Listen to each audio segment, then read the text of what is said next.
They say people like him are invisible, that no one remembers the name of the guy who fixes the Wi-Fi, replaces dead monitors or crawls under desks to reset the routers.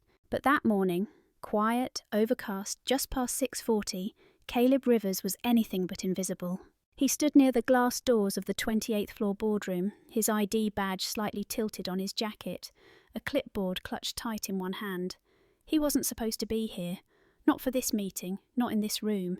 But he was, because last night, while reinstalling software on the assistant CFO's laptop, he saw something. Not a pop-up ad, not a virus. A file. A folder, actually, tucked where it didn't belong. He hadn't meant to open it. He just clicked. Habit, maybe, or instinct. And what he saw, it made his stomach twist. Employee lists, reduction schedules, words like non-essential stamped across whole departments. And there, right there, next to a highlighted note, his own division, IT Support, Chicago office. Outsourcing planned, 73 people, gone. He didn't sleep that night. He sat in his tiny apartment across from his daughter Sophie, trying to act normal while she did her spelling homework. Her insulin kit sat beside her apple slices. She was only 8, but already old enough to know when her dad was pretending. "Are we okay?" she asked. And he smiled too fast. "We're always okay." Now, standing in that boardroom doorway, the memories from that night looped in his head. The coffee he spilled on the floor, the mouse he knocked off the table when his hand started shaking, the file he printed, only one copy, folded tight and hidden behind the clipboard he held now. Inside the boardroom, the atmosphere buzzed with quiet tension. Suits, screens, catered breakfast untouched. At the far end sat Madeline Ward, CEO, barely 35, dressed in charcoal grey and certainty. She was about to sign the acquisition of OmniView, $4.2 billion. And if she did, hundreds of people, maybe thousands, would lose everything, including him. But this wasn't just about his job. It hadn't been, since he saw the list. This was about standing up, about not being silent this time, because he'd been silent once before, and he lost everything.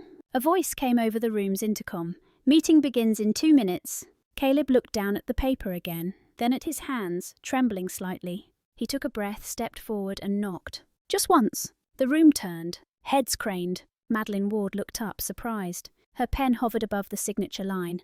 "Ma'am," he said, his voice louder than he meant it to be, "don't sign that deal." And just like that, the room froze. No one said a word. Not at first. Then someone from legal shifted in their chair.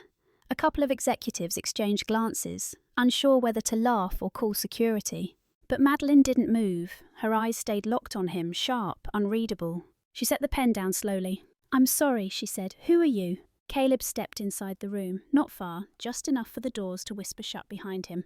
"I'm with it," he said. "Contracted support.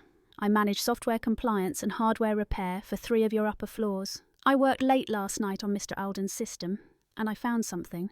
Someone scoffed. "Is this a joke?" But Madeline didn't blink. She tilted her head slightly. "You're interrupting a signed, board-approved merger meeting," she said evenly. "You realise what that means?" "Yes, ma'am, I do." Caleb's voice cracked, but he held firm. "But this isn't just a merger. It's a shutdown for a lot of people who don't even know it's coming yet." He raised the clipboard and carefully unfolded the page he'd hidden inside. "I printed this from a recovery file. I didn't go looking. It was there, open, unencrypted.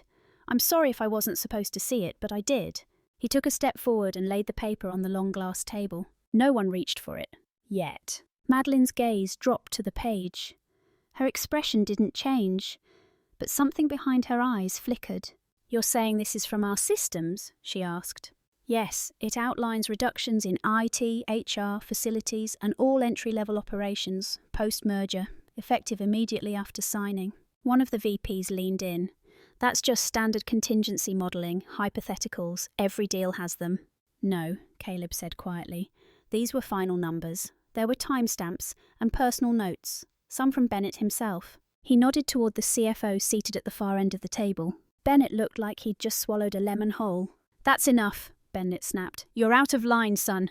If you think you can blackmail this company—" "I'm not blackmailing anyone," Caleb said, sharper now. "I've got a daughter with type 1 diabetes, and I'm not trying to keep my job. I'm trying to stop something I know is wrong." Silence. Real silence. The kind that pulls the oxygen from a room. Madeline finally reached for the page. Her fingers were steady, but her eyes weren't. She scanned the printout quickly, and when she spoke again, her voice was quieter. "Everyone out," she said. A pause. "I said everyone out except him." There were murmurs, objections, but one look from her, and the chairs scraped back. Within seconds the room was empty save for Caleb and Madeline. She stood up, crossed her arms, and looked him dead in the eyes. "You have 2 minutes," she said. "Tell me everything." Caleb didn't answer right away. He looked down at his hands, calloused now, rougher than they'd been when he wore cufflinks and signed spreadsheets instead of patching broken printers. Then he took a breath. 3 years ago I worked in finance, he said softly. Mergers and acquisitions. I was good at it. Really good. My job was to make the numbers look clean, palatable. Madeline raised an eyebrow but didn't interrupt. I was lead analyst for a merger not unlike this one. Tech firm absorbing a smaller company. On paper, it looked brilliant until I dug deeper. They'd baked the numbers, covered red flags. People were going to lose jobs, benefits, everything. But the board wanted it signed. He glanced toward the glass windows behind her, where the Chicago skyline glowed faintly under a grey morning. I brought my concerns up, thought I was doing the right thing. He let out a short laugh, bitter. They gave me 2 options, adjust the model or resign quietly. I had a 6-year-old daughter and a wife who'd just started chemo, so I fixed the numbers, I signed off. Madeline's arms slowly uncrossed. And 6 months later, Caleb continued, they let me go anyway. My wife passed 2 weeks after that. No severance, no health coverage. I cashed out everything to cover Sophie's hospital bills. The silence between them wasn't cold now. It was heavy, thick with what was unsaid. I took contract work, did whatever I could to keep us afloat. Ended up here, it temp, no benefits, but it paid enough to keep the lights on and Sophie's insulin stocked. His voice lowered. And when I saw that spreadsheet last night, when I saw our whole division marked for outsourcing like we're just cost centres, not people, I couldn't stay quiet again. He looked up, met her eyes. I'm not asking for anything. I just needed someone in this building to remember that what's on paper doesn't tell the whole story. Madeline exhaled, slow and long. She walked to the far end of the table, then turned back to face him. There's a lot I could say, she murmured, about what you did, about how much trouble you're in just for being here. Caleb nodded, he was ready for that. But then she surprised him. I also could have signed that deal 10 minutes ago, she said. But I didn't. She picked up the clipboard again, looked down at the paper like it weighed more than a sheet should. Because something felt off. I didn't know what, but I couldn't shake it. A pause. Then, in a tone much softer than before, she added, I don't know what this is yet, Caleb. I don't know who I can trust anymore. She looked up. But I want to know more. About what you saw. About what you know, about why someone like you, who had every reason to stay quiet, chose to speak. He didn't know what to say to that, but in that moment, for the first time in years, Caleb felt like someone had seen him, not just the badge on his chest or the cart he pushed, but him, the man he used to be, and maybe still was. That evening, Caleb stood outside a sleek downtown high-rise, the kind with valet parking, mirrored glass, and a concierge who looked like he judged shoes for a living. He shifted uncomfortably in his best clothes, a white shirt and navy slacks that still hung a little loose around the shoulders. He hadn't worn them since his wife's funeral. The front desk had been given his name, no questions asked, just a polite nod and a quiet, top floor, sir, elevators waiting. The ride up felt like forever. He watched the floor numbers climb, tried not to think about how out of place he looked, how out of place he felt, and then the doors slid open. No hallway, just her penthouse, spacious, minimalist, everything in grey and soft gold. The kind of place you might see in a magazine, but never imagine someone actually living in. Madeline stood near the floor-to-ceiling windows, still dressed like the morning hadn't ended. She held a glass of something amber in her hand. You came, she said, not quite surprised, not quite casual. You invited me, Caleb replied. She gestured to the dining table where a laptop was already open, multiple monitors glowing softly in the dim light. Show me what you've got. No small talk, no pleasantries, and honestly Caleb was grateful. He got to work. It didn't take long before the numbers began to speak for themselves. He walked her through the inconsistencies, the liabilities hidden in the acquisition documents, the unrealistic growth projections. At one point, he pulled up a screenshot he'd saved. An internal memo referencing executive bonuses tied to efficiency milestones that only made sense if mass layoffs happened. Madeline didn't interrupt much, Just watched, asked sharp questions, took mental notes. She was smart, he already knew that. But seeing her dissect the data in real time was something else entirely. Still, he saw it. The way her expression shifted the moment she realised what had been buried beneath the surface. They knew, she said quietly, my own CFO, my board, they knew what this would cost. She didn't look angry. She looked tired. Caleb leaned back in his chair. Deals like this are never just business, he said. They're personal to the people they hit, to families. You sign the papers and they pack up their desks. You hit approve and someone's kid loses health insurance. Madeline looked at him then. Really looked. What made you decide to bring it to me? She asked. I've been the guy who said nothing, he said. I know what that does to a person. There was a silence after that. Not awkward, just honest. Then his phone buzzed. A text from Mrs. Kim, the neighbour who'd been watching Sophie. Her fever's up again. She's resting now, but I thought you should know. Caleb's stomach dropped. I have to go, he said, already standing. My daughter, she's not well. Madeline didn't hesitate. Is it serious? He nodded. She has type 1 diabetes. Fever spikes can be dangerous. I'll call my driver, she said, already reaching for her phone. He froze. You don't have to. I know I don't, she said, but I'm doing it anyway. The car ride was quiet. Not the kind of silence that begged to be filled, but the kind where both people were lost in thoughts they weren't ready to share. Madeline sat up front, her phone glowing dim in her lap.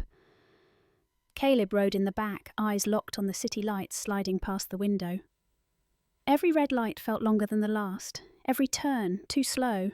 He kept checking his phone. No new messages, just Mrs. Kim's earlier text. Her fever's up again. She's resting but looks pale. Thought you should know. He whispered under his breath, please be okay. When the car pulled up outside his building, a weathered brick walk-up with peeling paint and a mailbox taped shut, Caleb reached for the door handle without hesitation. I'll wait here, Madeline offered from the front seat. But before he could step out, she was already unbuckling her seatbelt. I'm coming in, she said, matter-of-fact. You don't have to. I know, she replied, but I want to. Inside, the apartment was small but spotless.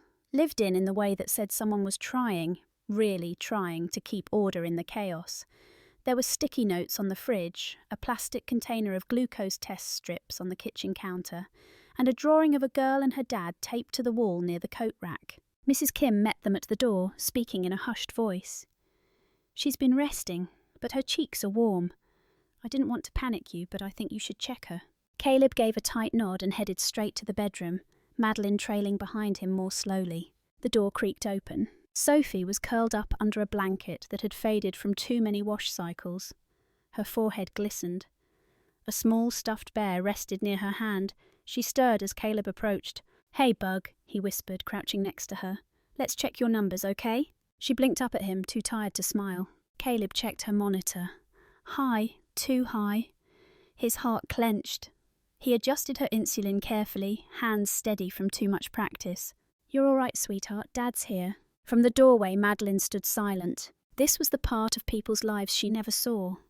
Not in her glass-walled office, not in quarterly reports, not in boardroom projections. Just life, quiet, difficult, deeply human. Sophie's eyes drifted toward her. Who's that? She asked softly. Caleb glanced over. That's Miss Madeline. She's helping me with work stuff. Madeline knelt beside the doorway, just enough to smile gently. Hi, Sophie. The girl gave a sleepy nod. Hi. And just like that, she closed her eyes again. Once Caleb was sure her breathing had steadied, he stepped back out into the hallway. Madeline followed. I'm sorry, he said quietly. This probably isn't the kind of emergency you expected to walk into. Madeline shook her head. This is exactly the kind I needed to see. She glanced around the living room. Her eyes landed on the unpaid bills stacked neatly near the door. A pair of small sneakers under the coffee table, an empty juice box in the sink. I spend my days looking at impact sheets, she said. Charts, graphs, projections. But I've never stood in the middle of what those decisions actually mean. Caleb rubbed the back of his neck. I didn't bring you here to make a point. I know, she said. A moment passed between them. Then she asked, Are you always doing this alone? He nodded. Since Sophie was 6, it's a lot. But she's everything. You learn to stretch every dollar, every ounce of energy, every bit of grace. Madeline leaned against the wall. I don't have kids. Never thought I had the time. But standing in that room, I don't know how you do it. Caleb gave a tired smile. You just do, because there's no other choice. And for the first time, Madeline didn't see a contractor or a risk to the company. She saw a father, a man doing everything he could with what little he had left. And it changed something in her, quietly, permanently. The ride back through the city was silent, not because there was nothing to say, but because they both knew whatever came next was going to change everything. Madeline sat in the front seat, staring straight ahead, her jaw tense. Caleb sat behind her, glancing between the blur of buildings and the reflection of his tired eyes in the glass. Sophie was resting back at home, tucked in under fresh sheets. Mrs. Kim had promised to stay the night, bless her heart. Caleb had wanted to decline Madeline's offer to drive him back downtown. But truth be told, he didn't have the energy to argue. Not after the day they just had. Not after watching his daughter's blood sugar spike again, and knowing full well what the ambulance would have cost if it came to that. "Are you all right?" Madeline asked, her voice finally breaking the quiet. "Not really," Caleb said honestly, "but I've been worse." She nodded slowly, her eyes still on the road. "You shouldn't have to choose between saving your kid and keeping your job." "I shouldn't," he agreed, "but that's how it works for people like me." Madeline didn't respond right away, but Caleb could tell something was shifting in her. The kind of shift that happens when your worldview cracks. Just enough to let something reel in. When they pulled up outside her building, she didn't move right away. The engine idled. Caleb unbuckled his seatbelt but didn't reach for the door yet. "What happens now?" he asked quietly. Madeline looked over her shoulder. Her voice was low but firm. "Now I find out just how deep this goes, and you go home to your daughter." He paused. "They're going to come after me." "They might," she said. "They'll paint you as unstable, maybe even dangerous." He gave a small laugh. "That wouldn't be hard. I stormed into a boardroom and told the CEO not to sign a billion-dollar deal." "You told the truth," she said, locking eyes with him in the mirror. "That still means something." A silence hung between them for a moment until her phone buzzed. She glanced at the screen, then sighed. The board's already calling emergency meetings. Bennett's pushing hard to fast-track the signing before anything else leaks. Caleb looked down at his hands. "They'll make me out to be a disgruntled contract worker." Madeline's fingers tightened around her phone. "They already are." She turned in her seat, meeting his eyes directly. "I want to help you, but I need everything you've got, documents, notes, anything you saved." Caleb nodded. "It's all on an old drive. I'll dig it out tonight." "Good," her voice softened. "And Caleb?" "Yeah?" "I meant what I said back there. You reminded me why I took this job in the first place. Don't let them scare you into silence again." He gave a tired, grateful smile. "I don't think I could, now that she's seen what courage looks like." Madeline didn't say anything more. She just nodded once, and for the first time they both knew. They weren't standing on opposite sides anymore. The next few days felt strange. Too quiet. Like the moment right before a storm hits, when the sky holds its breath and everything feels wrong. Caleb stayed home with Sophie. She was doing better. Back to her usual self, drawing pictures on the living room floor and asking questions about everything. He did his best to act normal, to cook meals, to smile, to sleep. But he was waiting for the shoe to drop. And when it did, it dropped hard. It started with a breaking news alert on his phone. He was chopping vegetables when it lit up. Ward and Lyle acquisition delayed amid internal dispute. Anonymous insider flags deal as financially unstable. Anonymous. His stomach sank. Seconds later, his phone rang. It was Madeline. "They're coming after you," she said, skipping any hello. Her voice was clipped, tense. "Bennett found out you accessed internal files. There's a police report. Corporate data theft." Caleb gripped the edge of the counter. "You're kidding?" "I wish I was. Don't answer the door. I'm sending someone." But the knock came before she could finish. Loud. Hard. Caleb stepped into the hallway just as Sophie came out of her room. "Dad?" Two uniformed officers stood at the door, serious-faced, warrant in hand. "Caleb Rivers?" He stood frozen. Sophie grabbed his arm. He could feel her heart pounding against his side. "Please," he said quietly, "let me call someone." One officer nodded. "You can make a call from the station." They didn't handcuff him, maybe because he didn't resist, maybe because Sophie was watching. As they led him out the door, she started crying. "Daddy?" Caleb turned, trying to stay calm for her. "It's gonna be okay, Bug, I promise. Call Miss Madeline. She'll explain, all right?" Mrs. Kim rushed to pull Sophie back as the door closed behind him. The next few hours blurred together, an endless loop of questions, paperwork, cold benches, and fluorescent lights. Caleb said as little as possible. When the detective asked something, he answered politely, clearly, but nothing more. They tried to press him about his motive, about what he took, about who he was working with, He just sat there, hands clasped, and waited until the door opened and Madeline walked in. Not in a suit this time, but a long dark coat and tired eyes. Beside her was an older man in a perfect grey suit with a leather briefcase and a face that didn't look like it ever blinked. "This is Daniel Hargrove," Madeline said. "He's your attorney now." The officer tried to object, but Hargrove cut him off with a look. Within 30 minutes, Caleb was released on bail. No charges yet. Outside, the air felt different, like it knew something had cracked wide open. Madeline walked beside him, silent at first. Then she handed him her coat. "You look cold." He accepted it, not knowing what to say. Finally, he asked the question he'd been holding in since she walked in. "Why would you do this?" She paused, then answered plainly. "Because I checked the numbers myself." She looked straight ahead. "And everything you said, it was true, and worse." He stared at her. She continued, "Bennett and Harrow were taking private payments, kickbacks, from OmniView's shadow investors. They were manipulating our internal models to hide liabilities, you were right." He let out a slow breath. "And now?" "Now," she said. "The board wants me out. They're calling an emergency shareholder meeting tomorrow.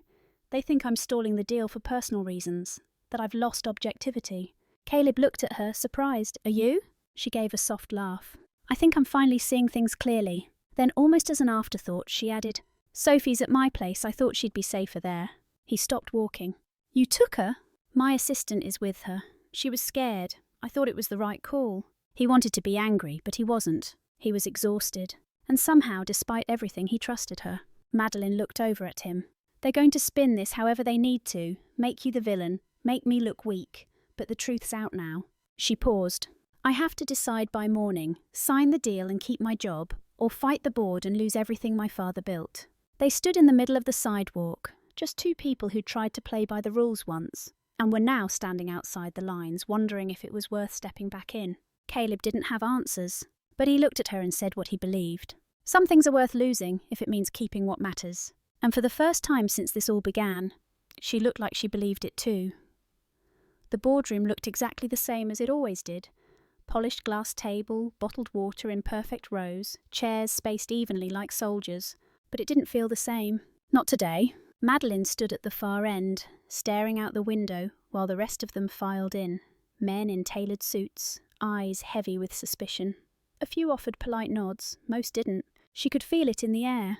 They weren't here to ask questions.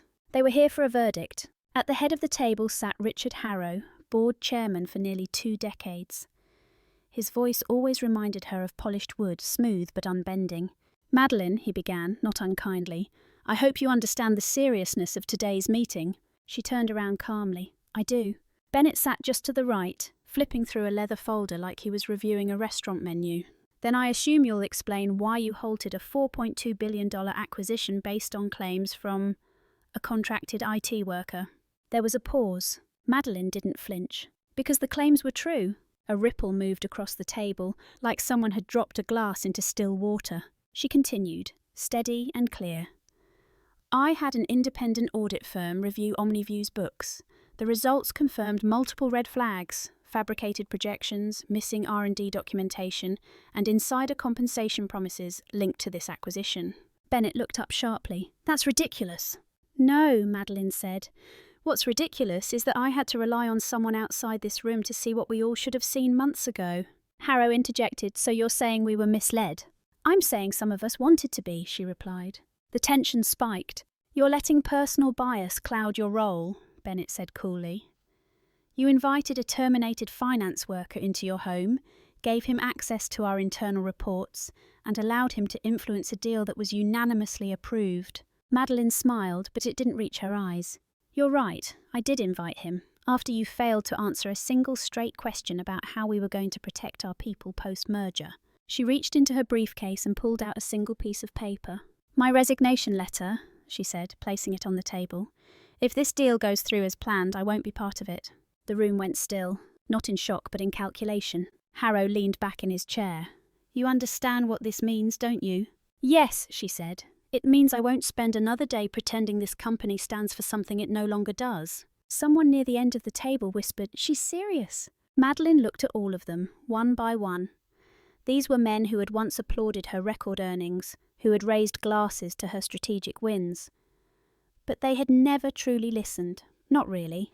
Not when it mattered. So she gave them no dramatic ending, no speech, just the truth. I built this company's reputation on transparency and accountability. If you want to undo that for short-term gain, you'll do it without my signature. And with that, she stepped away from the table. No one stopped her. No one spoke. Outside the boardroom, she let out a breath she hadn't realised she'd been holding. She didn't feel victorious. She felt clean. For the first time in years. It was quiet in the elevator. Madeline stood still as the numbers ticked down, floor by floor. She'd taken this ride 1,000 times, but today it felt different. She wasn't going back. Not to that office, not to those people, not to the version of herself who measured her worth in numbers and quarterly wins. When she stepped outside, the wind caught her hair. For a second, she just stood there, breathing, existing. And then her phone rang. She answered on instinct. "I saw the news." Caleb's voice came through the line, steady but uncertain. "They're saying you walked." "I did," she said. "Are you okay?" She didn't answer right away. Then, "I think I will be." There was a pause. "I've got Sophie here," Caleb added. "We're just about to start a movie night." She picked the one with the dancing penguins. Madeline let out a soft laugh, the first one in days. "She's got good taste. She keeps asking if you're coming." That stopped her. "I can't promise I'll stay long," she said quietly. "But I'd like to see her." "Come by," Caleb said. "We've got popcorn. And she made you something." When she arrived an hour later, the apartment smelled like butter and warm blankets. The lights were low, a cartoon played on the TV, and Sophie, still in her pyjamas, ran to the door the second she heard it open. "You came?" Madeline knelt down, surprised by the hug that wrapped around her waist. "I told Daddy you'd come." Caleb stood in the kitchen, watching. She looked at him over Sophie's head. "Thanks for letting me be here." "You already are," he said simply. Later, after Sophie had fallen asleep halfway through the movie, they sat on the couch. Quiet, a little unsure of the space between them. "She drew this for you," Caleb said, handing over a folded piece of paper. It was a crayon drawing of 3 stick figures standing in a garden under a smiling sun. One of them had red hair. The smallest one held both adult hands at once. On the top, in careful handwriting, "This is us." Madeline stared at it for a long time, then said softly, "I was so afraid to let go of what I'd built." Caleb looked at her. "And now?" She smiled faintly. "Now I'm thinking, maybe I was building the wrong thing." Outside, the city lights blinked like they always had. But inside that apartment, filled with soft breathing and crayon drawings, the world had shifted. She hadn't just walked away from power. She'd walked towards something real. And for the first time in a long, long time, it felt like enough. 6 months later, everything looked different. Not louder, not bigger. Just quieter, lighter, real. Caleb stood in a small community garden behind their building, kneeling in the soil beside Sophie. She was wearing overalls, her hair in a messy ponytail, poking a finger into the dirt like it was a treasure chest. "Too dry?" he asked. She nodded like an expert. "Needs more water. And maybe music. Plants grow better when you sing to them." He chuckled. "You might be right." His phone buzzed in his pocket. A message from Madeline. "Funding confirmed. We present Monday." He smiled to himself. "Was it her?" Sophie asked, not even looking up. He raised an eyebrow. "Who?" "You know who," she said, grinning. He didn't answer, just reached for the watering can. Things had changed. After the shareholder meeting, the deal was officially dead. Bennett resigned. Harrow was voted out. The headlines came and went, fast as they always did. Madeline didn't go back. Instead, she and Caleb started something new. A small boutique investment firm. Quiet, intentional, focused on people, not just profits. Their first project? Restructuring a division of Omniview to become employee-owned. The very one that was supposed to be gutted. 200 jobs saved. Families given a seat at the table they were never invited to before. It wasn't glamorous, but it was right. And right had become more than enough. Madeline called later that evening, just as they were finishing dinner. Sophie picked up first. "Hi, guess what? I made lasagna with Dad, but we forgot the cheese in the middle, so it's like lasagna with trust issues." Madeline laughed through the speaker. "I love it already." Then Sophie whispered loudly into the phone, "Don't forget about tomorrow." "I won't," Madeline promised. "I'll bring dessert." After she hung up, Caleb looked across the table at his daughter. "You like her?" he said casually. "She's part of the garden," Sophie replied. "What does that mean?" Sophie shrugged. "Some people help things grow. You should keep them around." Later that night, Caleb sat out on the fire escape, watching the city blink and hum like a living thing. He thought about everything he'd lost, everything he'd risked. The fear, the doubt, The moment he stood in that boardroom, clipboard shaking in his hand. And how somehow that one act had changed everything. Madeline had once told him she didn't know who she was without the title. Now she didn't need it. And him? He'd stopped being invisible, not because he raised his voice, but because he finally believed what he had to say mattered. Inside, Sophie slept curled up with the same bear she'd had since she was 4. Tomorrow they'd meet Madeline at the office, or the garden, or maybe just for pancakes. There wasn't a 5-year plan, no headlines to chase. Just this, just them. And that finally felt like the kind of life worth building. Caleb never asked to be noticed, he simply spoke the truth, and somehow that was enough to shift the world around him. Madeline wasn't searching for a new title. What she needed was a reason to believe again, and she found it. In the quiet corners of a small apartment, in a crayon drawing taped to the fridge, in the gentle voice of a child who called her part of the garden. They didn't reclaim what they'd lost. They created something new, something quieter, something real. And this time, they didn't build it alone. Thank you so much for staying with us until this very moment. I'm truly grateful, more than words can say. The story has come to an end, but if it touched your heart, I'd be honoured if you could give this video a like and consider subscribing to the channel. Every click, every view, every kind word means the world. I'll see you again right here on Rain Inside.